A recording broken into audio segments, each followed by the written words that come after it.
जय हिंद एवरीवन। आज हम पेट के 2021 में आए हुए क्वेश्चन पेपर को सॉल्व करेंगे और हमें पता चलेगा कि हमारे एग्जाम में किस तरह का क्वेश्चन पूछा जा सकता है। तो आइए स्टार्ट करते हैं देखना। तो फर्स्ट क्वेश्चन है अपना, निम्नलिखित किस क्रम में भारत आए। कह रहा है ये किस क्रम में भारत आए।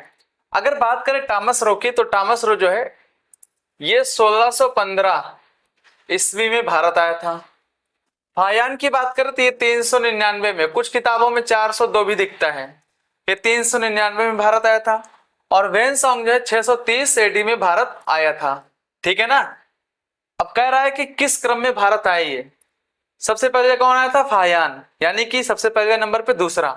उसके बाद कौन है? वेनसोंग। दूसरे के बाद तीसरा। उसके बाद कौन है? Thomas Roe. ठीक है, यानी कि क्या 2-3-1। देखिए किस ऑप्शन में है 2-3-1, तो ऑप्शन नंबर सी क्या है? एकदम करेक्ट है, इसमें है 2-3-1। आइए बात करते हैं नेक्स्ट क्वेश्चन की। नेक्स्ट क्वेश्चन है, सिराजुद्दौला किस युद्ध में अंग्रेजों से पराजित हुआ था। कह रहा है सिराजुद्दौला किस युद्ध में अंग्रेजों से पराजित हुआ था। देखिए अगर हम बात करें प्लासी के युद्ध के बारे में बात करें, तो इस युद्ध में सिराजुद्दौला अंग्रेजों से पराजित हुआ था। कौन? सिराजुद्दौला अंग्रेजों से पराजित हुआ था।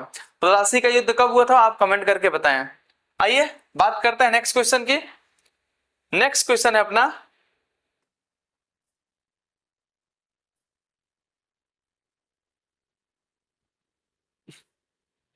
कह रहा है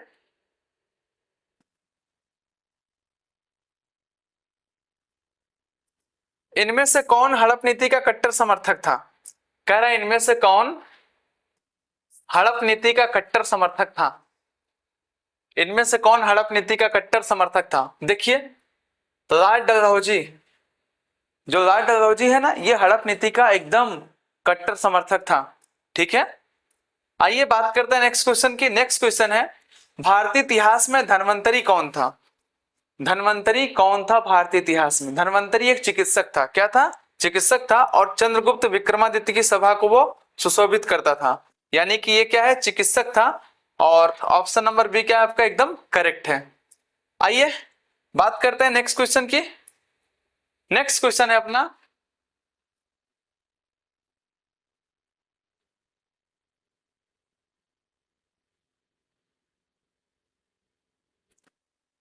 मौर्यकालीन भारत के विवरण वाली इंडिका के लेखक कौन थे। इंडिका का राइटर कौन था ये पूछ रहा है। कौन था? मेगास्थनीज। तो किस ऑप्शन में है मेगास्थनीज? ऑप्शन नंबर ए में क्या है? मेगास्थनीज है। नेक्स्ट है, साइमन कमीशन किस वर्ष भारत में प्रथम बार आया था। साइमन कमीशन कब पहली बार भारत में आया था? कब आया था? 1928 में। कब आया था? 1928 में, यानी कि ऑप्शन नंबर डी आपका एकदम करेक्ट है। यानी कि मॉडर्न हिस्ट्री से क्वेश्चन ठीक ठाक पूछ रहा है। ठीक है। नेक्स्ट है, भारतीय राष्ट्रीय कांग्रेस द्वारा किस अधिवेशन में ऐतिहासिक पूर्ण स्वराज्य का प्रस्ताव पारित किया गया। कह रहा है भारतीय राष्ट्रीय कांग्रेस द्वारा किस अधिवेशन में, कौन सा अधिवेशन ऐसा था जब पूर्ण स्वराज यानी कि पूर्ण स्वतंत्रता का प्रस्ताव पारित किया गया था। ये कौन सा अधिवेशन था? लाहौर का अधिवेशन था। कब हुआ था ये? 1929 में। उसके अध्यक्ष कौन थे? पंडित नेहरू थे। ठीक है। आइए बात करते हैं नेक्स्ट क्वेश्चन की। नेक्स्ट क्वेश्चन है अपना,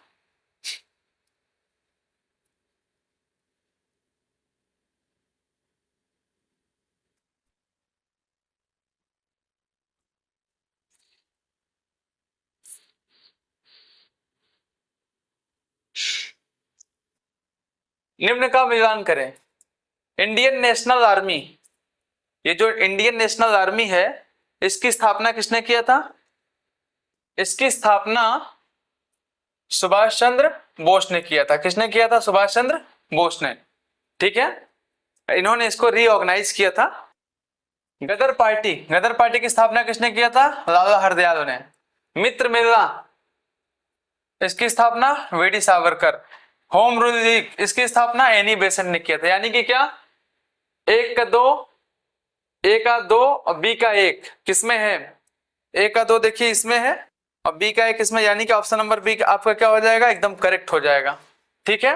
आइए बात करते हैं नेक्स्ट क्वेश्चन की। नेक्स्ट क्वेश्चन है, बड़ा बड़ा करते हैं इसको ताकि दिखे बढ़िया से ना। हमने टाइपिंग नहीं करवाया।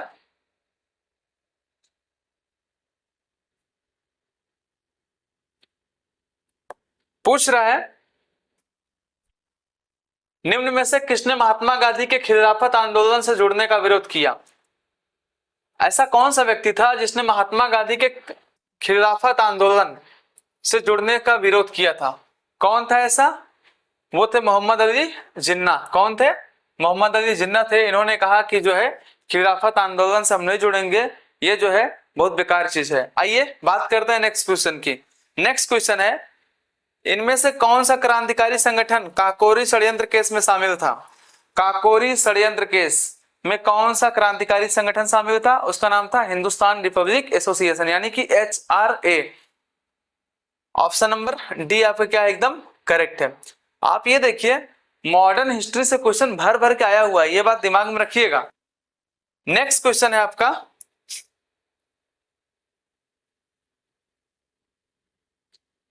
नागार्जुन सागर बांध किस नदी पर बना है? पूछ रहा है नागार्जुन सागर बांध किस नदी पर बना हुआ है? तो नागार्जुन सागर बांध किस नदी पर बना है? वो बना है कृष्णा नदी पर। किस पर? कृष्णा नदी पर बना हुआ है। नेक्स्ट क्वेश्चन है माउंट एवरेस्ट पर प्रथम बार चढ़ाई किस वर्ष की गई? तो कब किया गया था पहली बार चढ़ाई? 1953 में। कौन कौन किया था आप कमेंट करके बताएं। एक का नाम मैं बता दे रहा हूं, एक का नाम आप बता दीजिएगा। एडमंड हिलेरी जो कि न्यूजीलैंड से, दूसरे का नाम आप बता दीजिए। आइए बात करते हैं नेक्स्ट क्वेश्चन की। तो नेक्स्ट क्वेश्चन है अपना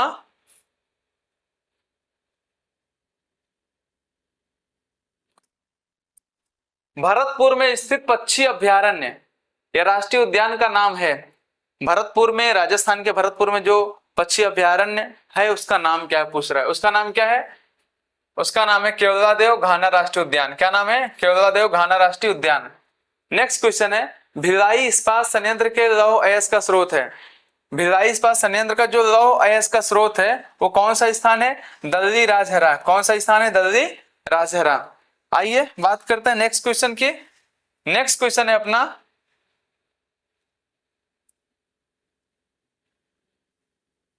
क्वेश्चन तो मजेदार है ये। देखिए क्या पूछ रहा है। पूछ रहा है दिए गए दर्रों और उनके स्थानों का कौन सा जोड़ सही नहीं है? कह रहा है ऐसा कौन सा ऑप्शन है जिनका जोड़ जो है सही नहीं है? दर्रा है और इनके स्थानों का नाम है जोजिला और बुर्जिल, ये जम्मू कश्मीर, ये तो एकदम करेक्ट है। दूसरा है बारालापचला और सिफकिला, ये तो हिमाचल प्रदेश में, यानी कि ये एक तो गलत है ये, यानी कि ये क्या है? ऑप्शन नंबर 2 क्या एकदम इनकरेक्ट है ये। नेक्स्ट है थागाला नीतिपास और ये तो कहाँ है? ये उत्तराखंड में, यानी कि ये भी इनकरेक्ट है। 2 और 3 गलत है। चौथा क्या है? नाथुला और जलपुरा सिक्किम में, ये तो सही है। यानी कि ये दोनों सही है और ये दोनों क्या है? गलत है। यानी कि क्या कह सकते हैं कौन कौन से जोड़ सही नहीं है? बी और सी, यानी कि 2 और 3। तो किसमें है? ऑप्शन नंबर बी में क्या है? 2 और 3 आपका ऑप्शन है। आइए बात करते हैं नेक्स्ट क्वेश्चन की। नेक्स्ट क्वेश्चन है अपना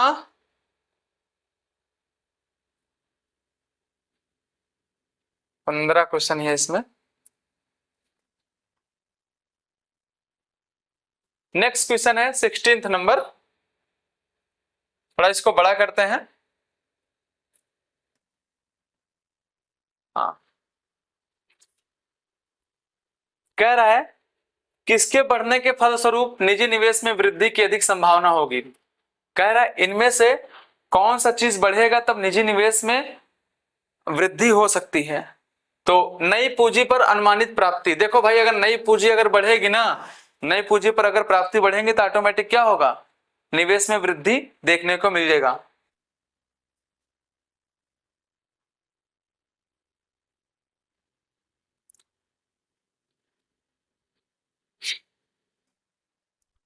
नेक्स्ट क्वेश्चन है भारत की राष्ट्रीय आय का आकलन करने वाली संस्था का क्या नाम है? तो भारत के राष्ट्रीय आय का आकलन करने वाली संस्था का नाम है केंद्रीय सांख्यिकी संगठन। क्या नाम है? सेंट्रल स्टैटिस्टिक्स ऑर्गेनाइजेशन, यानी कि क्या ऑप्शन नंबर डी आपका एकदम करेक्ट है। आइए बात करते हैं नेक्स्ट क्वेश्चन का। नेक्स्ट क्वेश्चन है अपना सेवा क्षेत्र का दूसरा नाम क्या है? पूछ रहा है सेवा क्षेत्र का दूसरा नाम क्या है? सेवा क्षेत्र का दूसरा नाम क्या है? सेवा क्षेत्र का दूसरा नाम है तृतीयक सेक्टर। क्या नाम है इसका? तृतीयक सेक्टर, यानी कि ऑप्शन नंबर ए क्या हो जाएगा? एकदम करेक्ट हो जाएगा। सेवा क्षेत्र का दूसरा नाम क्या है? तृतीयक सेक्टर। आइए बात करते हैं नेक्स्ट क्वेश्चन की। भारत में श्वेत क्रांति के जनक के रूप में कौन जाना जाता है? श्वेत क्रांति के जनक के रूप में कौन जाना जाता है? डॉक्टर वर्गीस कुरियन। कौन? डॉक्टर वर्गीस कुरियन। ये बताइए श्वेत क्रांति किससे संबंधित है, किसके उत्पादन से संबंधित है? ये हमारा प्रश्न है, आप कमेंट करके जरूर बताएं। आइए बात करते हैं नेक्स्ट क्वेश्चन की। नेक्स्ट क्वेश्चन है अपना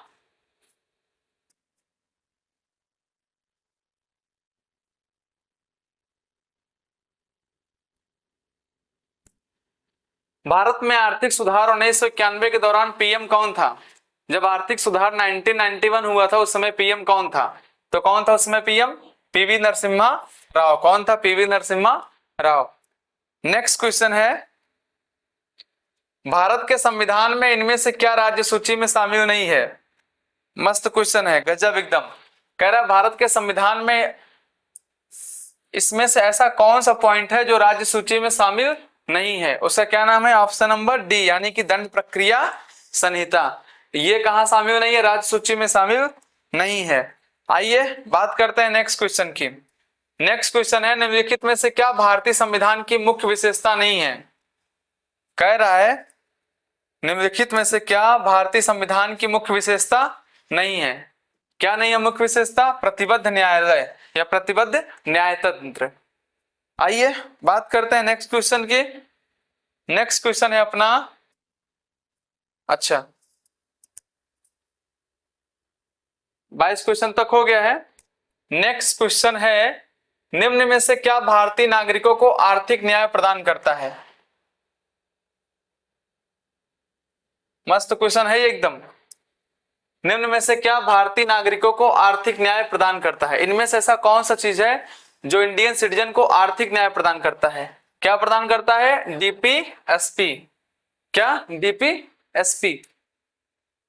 नेक्स्ट क्वेश्चन है भारतीय संविधान का कौन सा अनुच्छेद राज्य सरकारों को ग्राम पंचायतों के आयोजन के लिए निर्देशित करता है? क्या पूछ रहा है?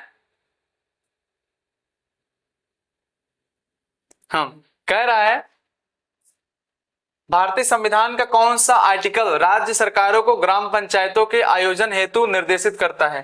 कौन सा अनुच्छेद है? अनुच्छेद 40। नेक्स्ट क्वेश्चन है त्रिस्तरीय पंचायती राज व्यवस्था का विचार किसने रखा था?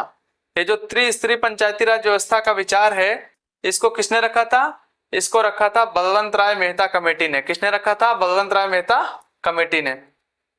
आइए बात करते हैं नेक्स्ट क्वेश्चन की। नेक्स्ट क्वेश्चन है अपना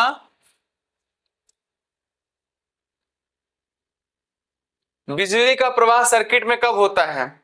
कह रहा है बिजली का प्रवाह सर्किट में कब होता है? कब होता है? स्विच बंद होने पर। जब स्विच बंद होता है तब बिजली का प्रवाह सर्किट में होता है। नेक्स्ट क्वेश्चन है प्रतिरोध की एसआई इकाई क्या है? प्रतिरोध की एसआई इकाई क्या है? क्या है? आप तो इसको हमेशा से पढ़ते आ रहे हैं, ओम है। क्या है? ओम। नेक्स्ट क्वेश्चन है नींबू का खट्टा स्वाद इनमें से किसकी उपस्थिति के कारण होता है? कह रहा जो नींबू खट्टा होता ना, इनमें से कौन सा चीज उपस्थित होता है जिसके कारण नींबू खट्टा होता है? तो थोड़ा इसको मिटाने दीजिए तब। क्या है? Citric acid. Option number A आपका क्या एकदम करेक्ट है। नेक्स्ट क्वेश्चन है कर्कटजनक रसायन से होता है, जो कर्कटजनक रसायन होता है उससे क्या होता है? ये पूछ रहा है। तो ऑप्शन नंबर सी एकदम करेक्ट है। क्या है? कैंसर। कर्कटजनक रसायन से कैंसर होता है। नेक्स्ट क्वेश्चन है त्वचा की ऊपरी सतह क्या कहलाती है? जो त्वचा की ऊपरी सतह है उसे क्या कहते हैं? उसे कहते हैं अधिचर्म, यानी कि एपिडर्मिस। यानी कि ऑप्शन नंबर बी आपका क्या है? एकदम करेक्ट है।